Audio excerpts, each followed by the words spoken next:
I'm Zach. I'm Dave. And we're going to show you how to solder a 1.5 inch copper joint. So first off, after you cut your pipe, you want to clean and deburr so there's no sharp edges protruding in or outside of the pipe.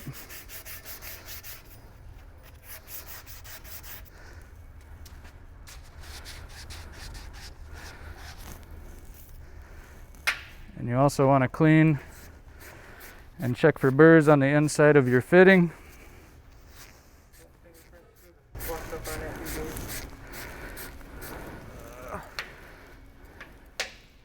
And you don't want to get any oils from your skin on the pipe or fitting. And then we will put flux on the pipe and the fitting, because that is what helps pull the solder in using capillary action.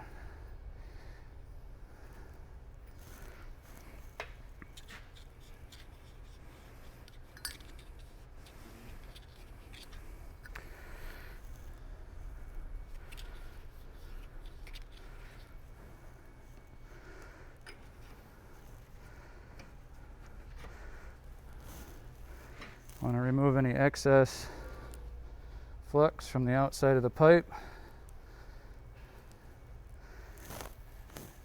And now it's ready to solder. Start with your torch. You're going to turn on your cylinder. Use a wrench, open it up. Get the torch lit up. You're going to start heating up your joint, your fitting, evenly, working your way around.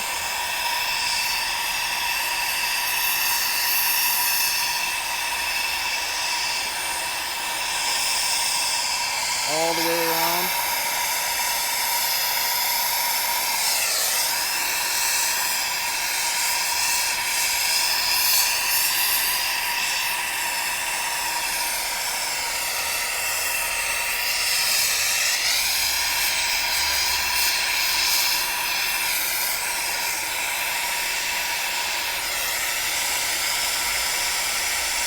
And that flux flow, or the solder flows right in, and you have a good heat.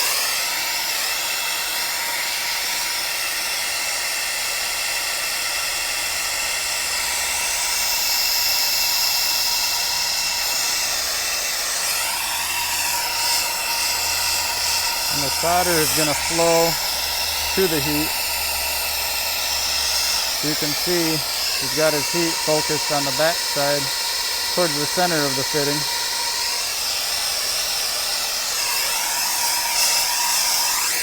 So that the solder can flow all the way and completely coat the inside to get a complete seal.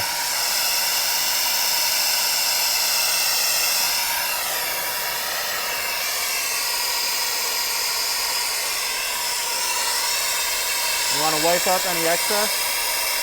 You have a good clean joint.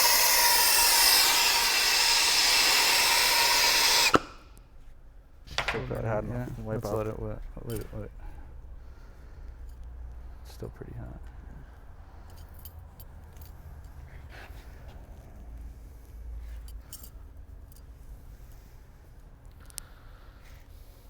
Not bad. Yeah.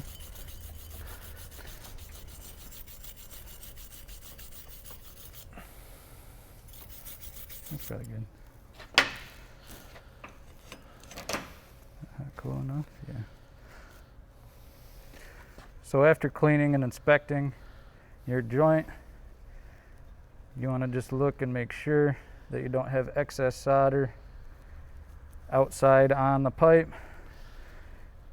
You don't want any droops.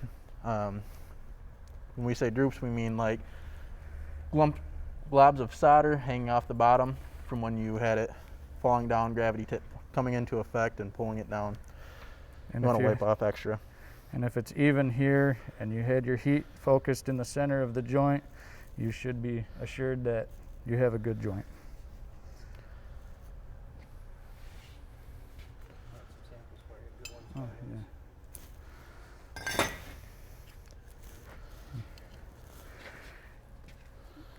And when we say make sure you have a good joint, an example of the inside of a good joint. You have good even coverage of solder all the way throughout where the joint, the fitting would be, versus a bad joint here where you can see that either the flux was burned too early or the heat wasn't focused towards the back side of that fitting where the heat wasn't drawing the solder towards the heat, and that is incomplete.